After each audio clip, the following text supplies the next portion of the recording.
All right, take 4.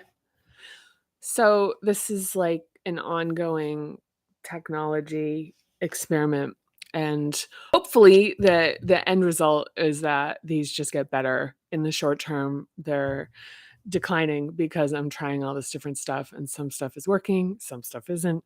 But hopefully the microphone is creating better sound. And the key thing with why I've introduced the microphone, the last one I did use this microphone, is that people were telling me it was picking up a lot of ambient noise, and so it's really important. The other thing that I'm working on is some visual effects that are really exciting, but getting those right has been kind of like, like it's syncing up the softwares, and also I'm finding the thing with the microphone is kind of like nuts. But anyway, that's like so this is the 4th time, and it turns out the last one was recording. So, anyway, so for the reading today, and I think that the title of this is probably, I've been looking at which titles of the readings get more views, and it's kind of when I look at it, it's pretty intuitive about like which ones, because the sections, and as you see, I mean, these are like the sections in the book that I'm pulling off of. Some of them are just like legitimately like it's like motivation. I mean, who is that really that interesting?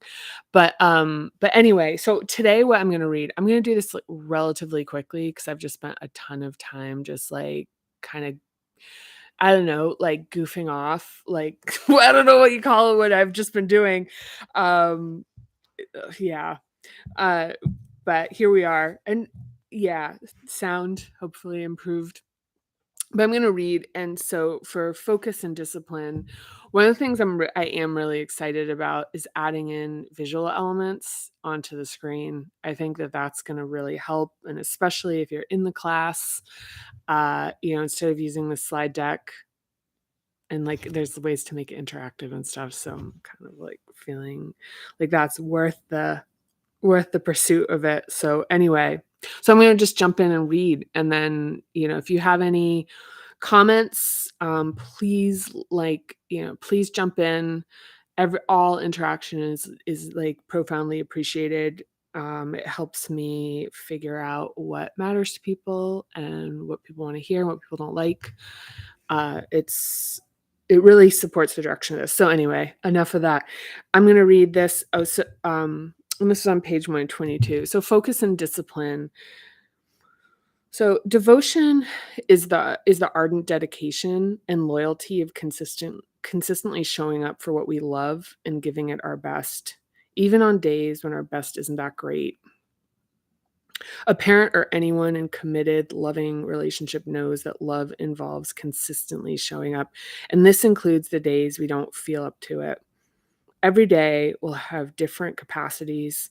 Some are close to perfect and others are far from it. This is the beginning of where we enter into a pretty significant theme within Parinama and also the 3rd and the 4th hubs, which is what is discipline, and that you like kind of like taking the demonization away from it, where we're like looking at it more as devotion, where it's showing up for the things that matter for us, and that in our ability to do that, like what becomes possible for us. Because part of the thing that really impacts people in their relationship to discipline is this conflation with perfection. So the idea that, first of all, being good at something when we start trying it, like that's just absolutely like not how it works for, like we'll just say it's not how it works. I mean, there's a couple like weird things where like somebody picks up a guitar and is like bling bling bling. But in general, it's like there's a process of actually just being like, actually it's kind of like, sort of meta that I just did 4 takes to try to get onto this. Like ridiculous. But I think that this is like when we're talking about change, like really the process of transformation, and the like, I guess like the vehicle or the mechanism of what makes it possible is is this, like, showing up part in a way where we accept our imperfection in our ability to show up in the best way that is available for the day and in the moment and whenever, and starting to understand that, like, that's how it gets done. It's not, we come in and if it's, like, embarrassing to be bad at stuff, um, you reshifting the notion of, like, kind of like, "I wanna be good at this," versus, like, what it's in the service of doing, in our bigger picture about, um, what we hope for ourselves and the contribution we wanna make, and the way we wanna, like, our lives to exist. So, I'm gonna keep reading. So, through discipline and devotion, we experience our integrity and learn that we can trust and rely on ourselves. If we were taught discipline as punishment, we may resist it or recoil from it. Some folks who've been abused by discipline may either avoid it entirely or overuse it with an excessive punishing force of willpower, seeking to attain perfection while hoping deep down for the much craved but elusive sense of love and acceptance. Whew. Whew, whew, whew, whew. Yeah. Yeah. That one's pretty, like, that one hits, like, I feel that. And we'll get into that too when we talk about the, like, risk avoidance and stuff deeper in this, but oh, be gentle in this one, my gosh. All right, devotional discipline, showing up for the things that matter, even when it doesn't feel good, deepens our love and respect for ourselves. Punishing discipline further separates us from it. Even a lousy workout supports momentum more than not working out does. We tend to show up for family, friends, and work. But how do you show up for yourself every day and receive the demonstration of your commitment, love, and acceptance in devotional discipline to yourself? Whew. Yeah. So perfectionism blocks progress. If we wait to be motivated with high energy and a good mood, it may never happen. Perfection is an unattainable ideal, and changing our relationship with perfectionism transforms our relationship with ourselves. Devotional discipline involves a lot of imperfect work. Perfection is never achieved, but the work to get close to it can be gritty and satisfying. Yeah. Yeah. This is like a whole thing. I think that the interruptions in this hub that have to do with criticism, and outrunning it, about how criticism feels, like, hurts, especially when we're little and it's very high voltage. So it's like the pain of it, the adaptations that we develop are really about avoidance and trying to be good enough or better enough to not receive criticism. That's one strategy, you know. But the thing is, I'm gonna get into this. But the thing is that when this third hub, the thing about discipline and devotion, or actually, I'm just gonna say discipline and outrunning criticism, becomes a mechanism. It has this output, which is like being really good at working and being like it really supports a certain level of success. But the problem with it is that it also incurs like, I guess, a stowaway passenger of risk avoidance, because at its core, the drive is to avoid failure, and back to this thing of avoiding disappointing someone and having that hurt. So while it can be very advantageous for achievement to a certain extent, then when we're moving into realms of achievement to express our greater integrity and and fulfillment, and purpose, then it can be like really like, and I experience this. I experience this right now, which is the feeling of applying this quality that I have to the fact that I'm increasingly separating myself from like conventional circles when the more and more I express, the like what, Partyonomic contains. It's kind of intense. Like, I don't think anybody's surprised by it, but it's like for me, there was some comfort in, believing that like people thought I sort of fit in and, like in these nobody did, but or do, and they still don't, but I don't know. But anyway, when we have a daily practice of anything, we see how our body and mind fluctuate every day, and we learn to appreciate and know these fluctuations. Understanding that we'll be there for ourselves through them all. Show up, even when your best for the day is unshowered, in stained sweatpants and hungover after making choices that negatively affect the body mind. The natural consequence of how we feel help us make better decisions, so we make changes from love and care instead of judgment. And I'm gonna like the example I'd use for this is that, when I used to have an Ashtanga practice that every day you're showing up and you're doing like pretty much the same practice, but the changes of like what the like how the body feels and even how the mind feels are impacted by the conditions and the experiences of the previous day.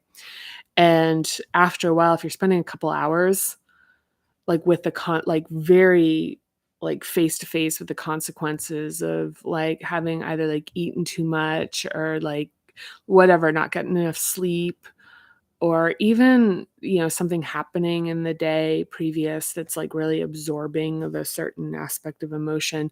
And that in and of itself became more a thing where it was more about consequence than judgment, and really just not wanting to have to spend a couple hours the next day face to face with the consequences of things that were actually not particularly like, I don't know, maybe good for myself. And then sometimes I just do it because I'd make the decision where I'd be like, you know what? I'm going to pay the consequence, and right now I'm going to enjoy this, and I'm going to be fully aware of what I'm doing.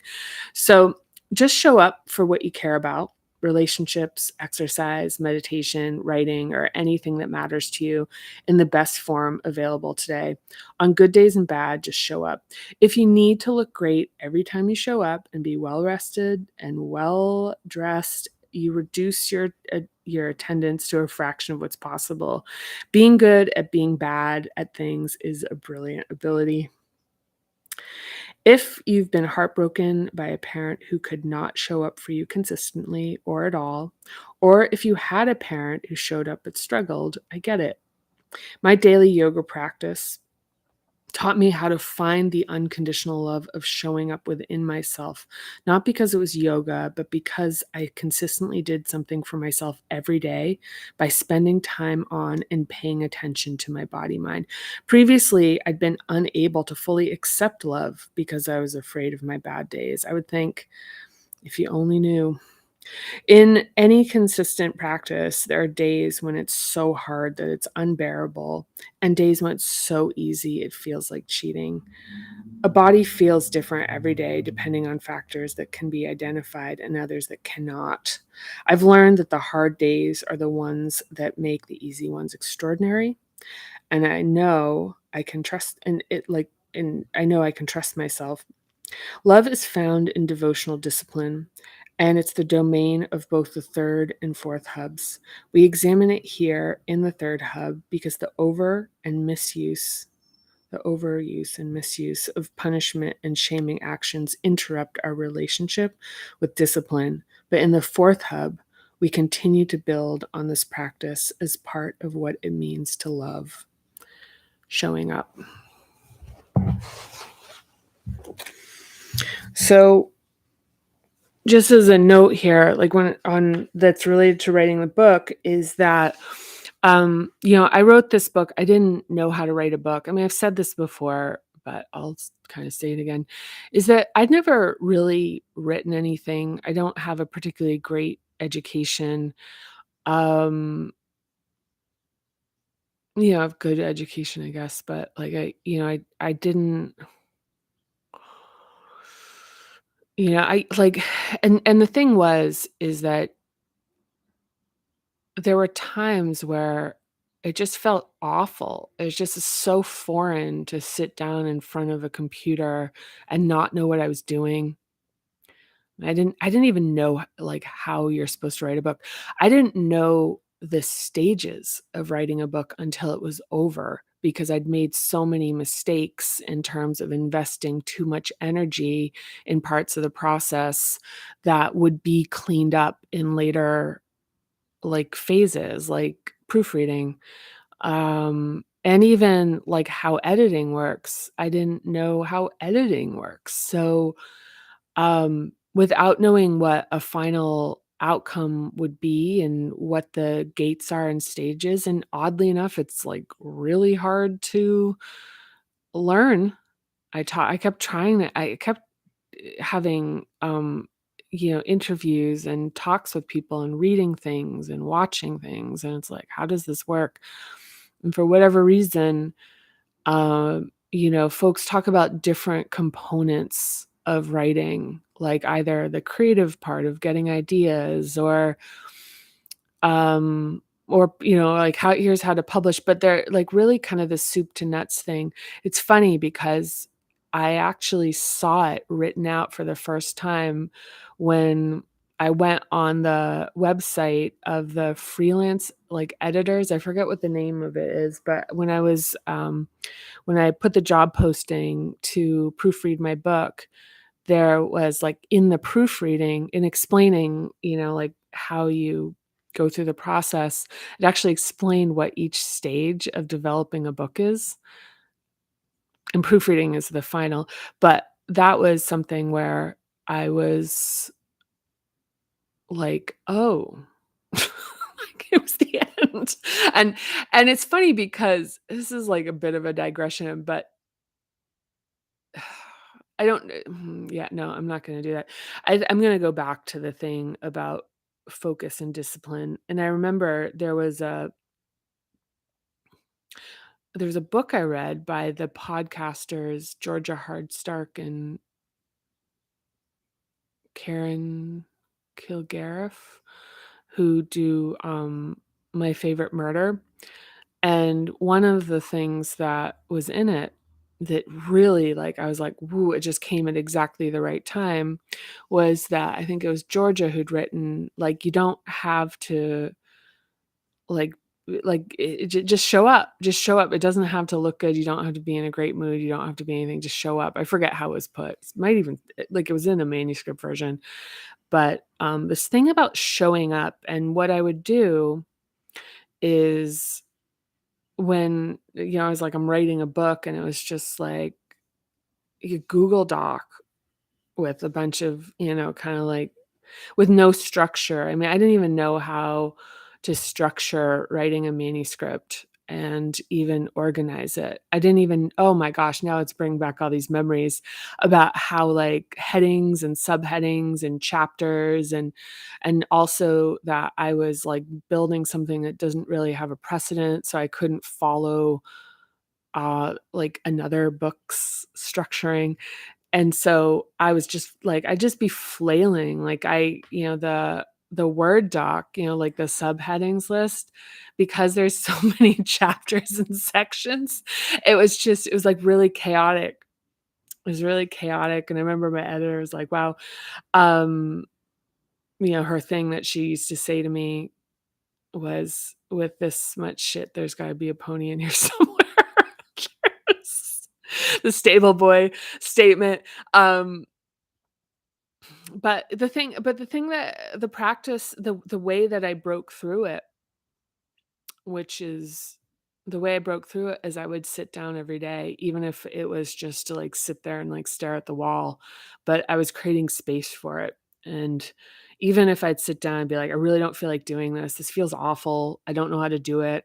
I'd be scared because I'd feel, like, so called to be doing it and have no idea how to and be so far away from it.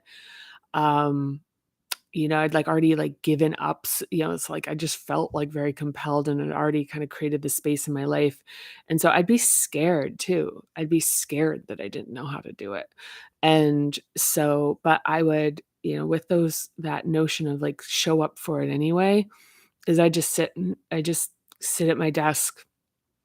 So and just be like that, like and what that would lead itself to is like I just it would like force me to open up the manuscript. Oh, this is like really I have not thought about this. I would oh my gosh, this is like whew. I would open up the manuscript and it would just be like, oh my god. Like it was just like I mean it was like massive and like not even massive in the early days, it wasn't even massive in the early days. In the early days, it was just, like, kind of like a pile of papers, and the thing that would happen is that just because I made the space to show up, I'd sit down with it, and then, like, I'd kinda, like, open to a page, and I just kinda start working on it. And so that kinda, like, began, like, a cobbling together, and also when I talk about reading the book from, like, kind of any different direction and dropping in anywhere, it's kinda how it was written.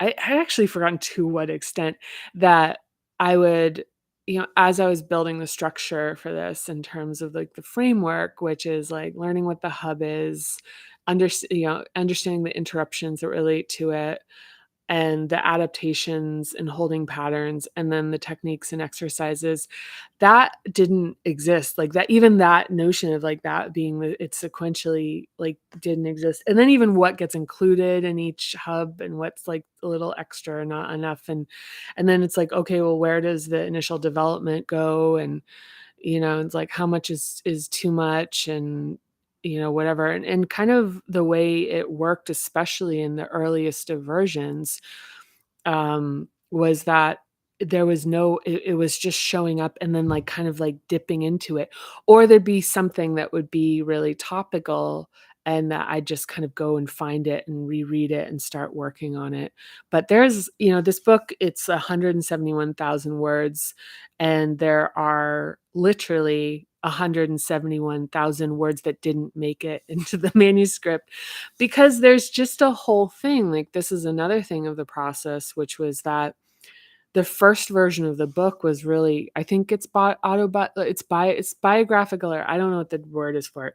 It's whatever the word is when you're writing about yourself, like, so much of it was just me processing my own stories, and I knew that was gonna not be what this could be because it's like, I mean, it just but that was all that I had access to, was talking about, like, my direct experience with particular hubs, and so and then the next version on that, so it's like the next edit on that was this really, like, pedantic, preachy version of being like, "And therefore, this is how this works," and stuff, and that was, like, really cringe, and then the 3rd breakthrough was something where you kind of came into something that, like, kind of resembles what it is right now, which is kinda cleared of this kind of, like, the biographical or I think it's biographical. Is it biographical? Memoir, we'll just call it memoir, I think that's and then the kinda, like, preachy thing, and then the breakthrough into it being something that was a lot more along the lines of being yeah, like, I don't know what the word is for it, but just, like, I don't know. Yeah, but that I mean, that a lot of that was the help of having an editor, but but I think when talking about showing up for things, like, the idea that, it's like in back into being bad at things, which is super topical for me right now because I'm pretty much bad at everything not everything, but a lot of the stuff I'm trying to be good at, it's important that feels, like, really important to me to learn how to do is, it's just kind of like a thing about being able to be comfortable with that and also being bad at things, just being interesting, like, letting that be interesting and even a little exhilarating, and it takes some practice, but the the thing is, and this is in chapter 12 too, which is about creating things, which is that, it's like the being good at it is like the future state, and the current state is like not knowing how to do it. And the more and more like that I worked on just even like landing this idea that was like, really expansive and massive. Like, it just was like I was aware, I'd just I spent so long just trying to com contemplate this. And so, whew, yeah, I mean, and just being really like, "Oh my gosh," and then the manuscript after I'd been working on it for a long time was still really bad, and it had a ton of gaps, and it was pretty impassable. Like, if a person had read that, I mean, it would be like a high school term paper or something. And so the thing about it was, like, all of that work of sitting there, just showing up for it, and just that there was, like, a volume of work that was, like, the pile of shit that my editor got to first look at, was that, that's, like, evidence to somebody, so it's like when we start to, the people start to, magnetize into what we're trying to create, is that, like, you need some kind of evidence for extraordinary people to, like, co-sign and get involved in projects. And so, like, our shitty work is also part of that creation. So anyway, this one's kind of a rant, you know? Um, yeah, some days are better than others, I guess. Getting meta again here. But anyway, thank you so much for joining along. Any likes and interactions, please subscribe. Um, and yeah, yeah, and if you have the book, if you can write a review on Amazon, that really helps expand its reach. And yeah, I think that's all I have for now. But thanks for coming along, and I really appreciate you, and I look forward to seeing you next time. All right, bye for now.